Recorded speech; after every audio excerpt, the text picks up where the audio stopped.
Recent experiences have 최근의 caused 경험으로 저는 평안의 교리와 특히 우리 각자가 영원히 지속되는 개인적인 평안을 얻을 수 있도록 도우시는 예수 그리스도의 역할에 관해 깊이 생각해 보았습니다. 지난 몇 개월간 제게 깊은 감동을 주었던 사건이 두 가지 있었습니다. 첫 번째 사건은 6살 난 사랑스러운 에밀리 파커의 장례식에서 연사로 말씀하면서 겪었던 일이었습니다. 그 아이는 19명의 어린이들을 포함하여 다른 25명의 목숨을 앗아가는 코네티컷주 뉴타운에서 발생한 끔찍한 총기 사고로 사망했습니다. 저는 그 아이 가족과 함께 애도하면서 많은 사람들이 평안을 잃었다는 것을 깨달았습니다. 그러나 그 아이의 부모인 로버트 와일리사 파커는 강하고 충실하다는 것을 알게 되었습니다. 두 번째는 코트디부아르 아비장시에서 수천 명의 충실한 회원들을 만났던 일입니다. 프랑스어를 사랑하는 이 서아프리카 국가는 경제적인 어려움, 군사 쿠데타, 그리고 2011년에 종결된 두 차례의 내전을 겪어왔습니다. 그러나 그들과 함께하면서 저는 특별한 평안을 맛보았습니다.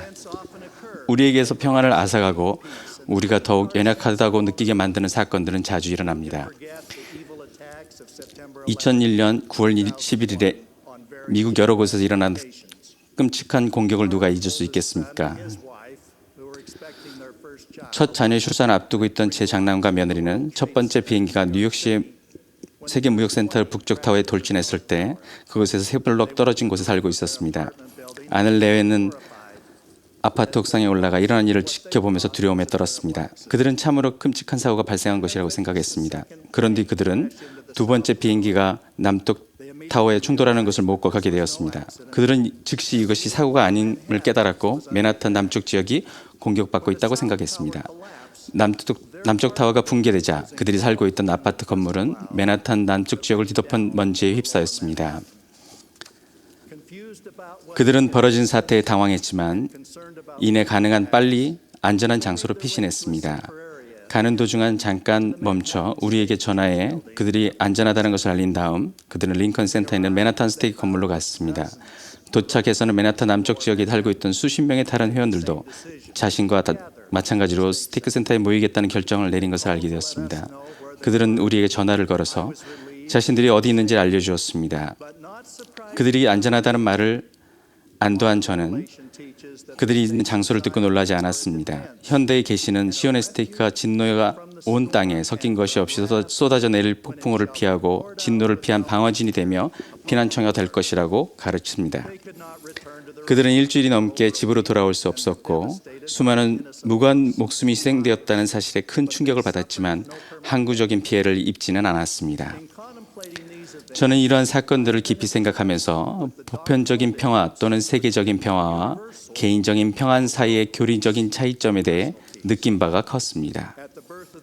구주께서 탄생하실 때 수많은 천군이 하나님을 찬송하며 다음과 같이 선포했습니다.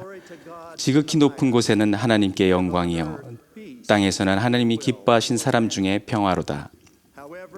하지만 하나님 아들의 탄생에 뒤이은 이 영원히 중요한 시기에도 헤롯 왕이 베들레헴의 무지한 산의 아이들의 사륙을 지시했던 가슴 아픈 사건이 있었습니다. 선택 의지는 행복의 계획에서 필수적이며 이를 통해 우리는 영원히 진보하기 위해 필요한 사랑, 희생, 개신적인 성장과 경험을 하게 됩니다. 또한 필멸의 생애 동안 우리가 이해하지 못한 일과 다른 사람의 치명적이고도 사악한 선택으로 일어나는 모든 고통과 고난도 경험하게 됩니다. 천국 전쟁은 우리의 도덕적 선택 의지를 수호하기 위해 일어났으며 구주의 지상 성역을 이해하는 데도 필수적입니다. 마태복음 10장에서 구주께서는 12사도를 가르치시며 그분의 사명이 이 필멸의 세상의 보편적 평화를 이룩하는 것이 아님을 일깨워 주셨습니다. 사도들은 방문하는 집이 합당하다면 그 집에 평안을 빌어주라는 가르침을 받기도 했지만 그들이 이리 가운데 있게 될 것이며 내 이름으로 말미암아 모든 사람에게 미움을 받을 것이나 끝까지 견디는 자는 구원을 얻으리라는 경고도 받았습니다. 34절에는 다음과 같은 중요한 선언을 하셨습니다. 내가 세상에 화평을 주러 온 줄로 생각하지 말라. 그리스도께서 지상에서 성령을 베푸시는 동안 지상에는 보편적 평화가 존재하지 않았으며 지금도 마찬가지임은 명백합니다. 교리와 승약 서문에서 주님께서는 몇 가지 아주 중요한 원리를 가르치셨습니다. 회개하지 않는 사람들과 관련하여 세상에 오는 모든 사람들에게 주어지는 그분의 영, 그리스도의 영이 항상 사람과 애쓰지는 않을 것입니다. 또한 평화가 땅에서 거두어질 것입니다. 선지자들은 평화가 실제로 지상에서 거두어졌다고 선포해 왔습니다. 루시퍼는 아직 결박당하지 않았으며 지상에서 맹위를 떨치고 있습니다. 선한 사람들의 의로운 소망은 어디에서나 지상의 평화를 가져왔고 또 가져올 것입니다. 우리는 결코 이 목표를 성취하는 것을 포기해서는 안 됩니다. 그러나 조셉 F. 스미스 회장님께서는 인류가 주님의 진리와 메시지를 받아들이고 성스러운 그의 권능과 권위를 인정할 때까지는 이 지상에 평화와 사랑의 정신이 임하지 않을 것이라고 가르치셨습니다. 우리는 보편적 평화를 얻기 위해 간절히 소망하고 기도하고 있지만 의로운 사람들에게 약속된 보상인 평안을 얻는 것은 개인과 가족의 역할입니다. 이 평안은 구주의 사명과 속죄의 희생으로 주어지는 약속된 은사입니다. 이 원리는 교리와 성약에 간결하게 나타납니다. 그러나 이를 배우라. 의의 일을 행하는 자는 자기 상을 받으리니 곧 세상에서는 평화를, 장차 올 세상에서는 영생을 받으리라. 존 테일러 회장님은 평화는 바람직한 것일 뿐 아니라 하나님의 은사라고 가르치셨습니다. 제가 말씀드리는 있는 평화는 단지 일시적인 평온이 아닙니다. 그것은 지속적인 내면의 행복과 영적인 만족을 의미합니다. 히버 제이 그랜트 회장님께서는 구주의 평화를 이렇게 설명하셨습니다. 그분의 평화는 우리를 고통으로부터 편안하게 해주며 상한 마음을 감싸주고 증오를 몰아내고 우리의 영혼을 고요함과 행복으로 채워주는 이웃에 대한 사랑을 우리 마음에 생각하게 합니다. 에밀리 페크의 부모와 만날 때 구주의 평안이 그들의 고통을 덜어주었고 상한 마음을 감싸주는 것을 보았습니다. 총격이 있었던 직후에 파커 형제님이 가해자를 용서하시겠다고 하신 점을 주목할 필요가 있습니다. 그랜트 회장님께서 말씀하신 것처럼 구주의 평안은 증오를 몰아낼 수 있습니다. 심판은 주님의 것입니다. 코트디부아르의 성도들은 자국에서 내전이 일어난 동안 그들의 주상인을 위한 가족 역사 및 성전 사업에 역점을 두고 예수 그리스도의 복음대로 생활하는 데 주력을 함으로써 평화를 얻었습니다.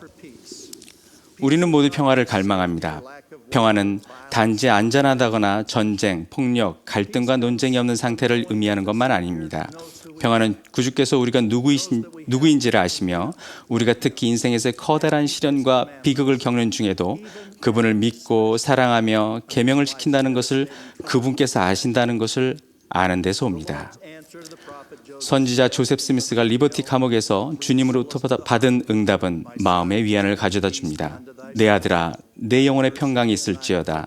내 여건과 내 고난은 잠시뿐이리니 그리고 나서 내가 이를 잘 견디어내면 하나님이 너를 높이 들려 올리실 것이요. 기억하십시오. 하나님은 무질서의 하나님이 아니시오 오직 평화의 하나님이십니다. 하나님을 거절하는 자에게 화평은 없습니다.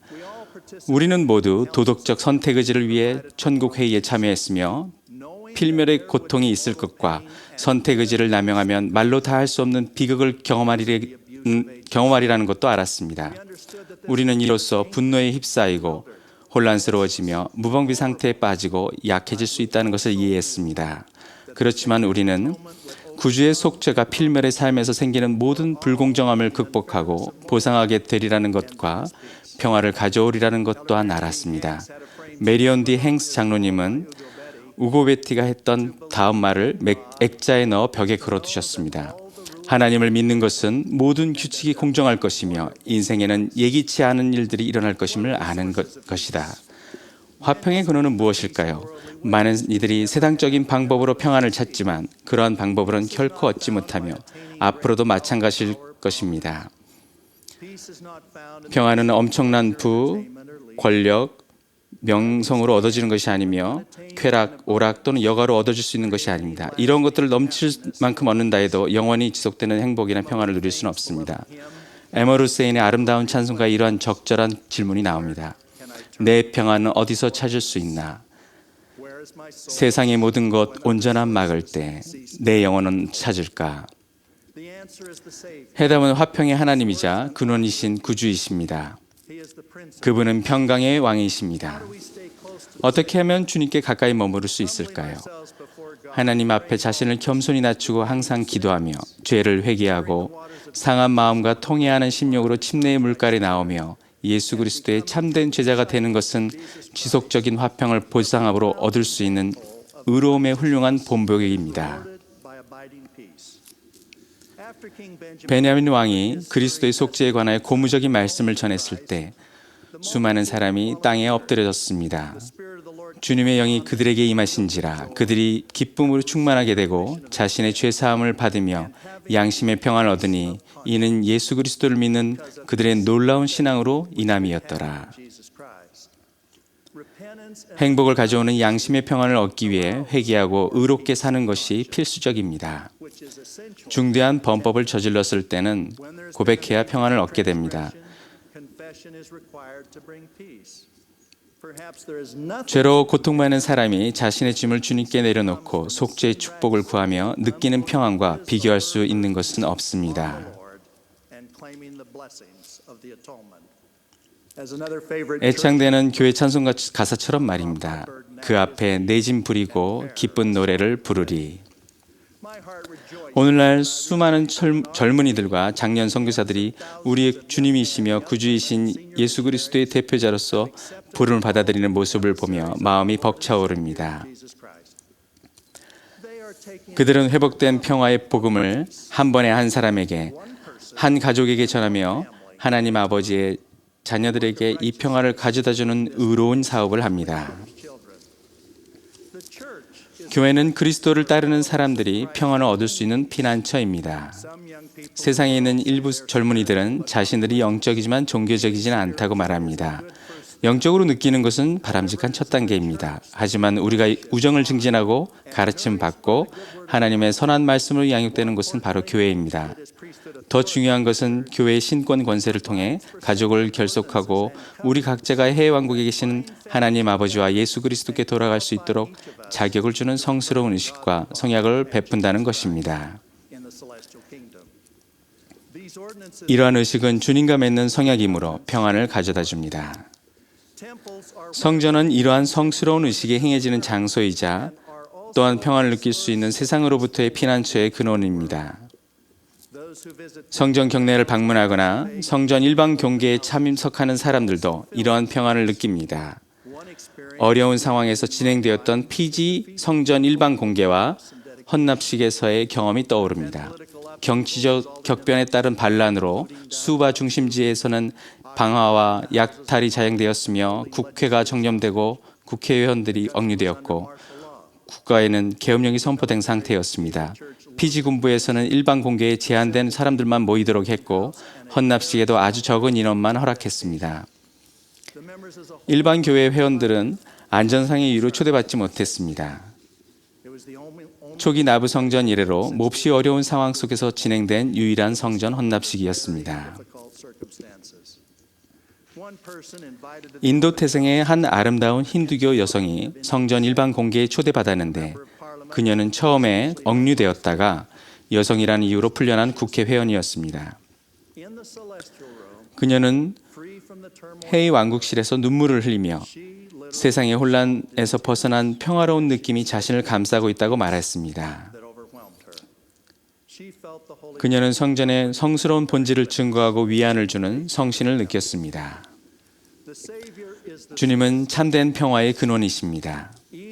삶의 고난 속에서도 의롭게 생활하면 구주의 속죄와 그분의 은혜를 통해 개인적인 평안을 보상으로 받게 될 것입니다. 구주께서는 유월절을 보내기 위해 마련된 방에서 사도들에게 보혜사 곧 성신께서 그들과 함께 하실 거라고 약속하시면서 다음과 같이 중요한 말씀을 해주셨습니다. 평안을 너희에게 끼치노니 곧 나의 평안을 너희에게 주노라. 내가 너희에게 주는 것은 세상이 주는 것과 같지 아니하니라. 그러나 그분은 다음과 같이 말씀하시고는 중재 기도를 하셨습니다. 이것을 너희에게 이르는 것은 너희로 내 안에 평안을 누리게 하려 함이라. 세상에서는 너희가 환난을 당하나 담대하라. 내가 세상을 이기었노라. 엘리자 R. 스노우는 이 개념을 다음과 같이 아름답게 묘사했습니다. 하나님을 찬양하라. 언제든지 기뻐하라. 내게 고란 몰아쳐도 그리스도 내 안에서 평안하라 말씀하네. 예수 그리스도의 이름으로 간증드립니다. 아멘.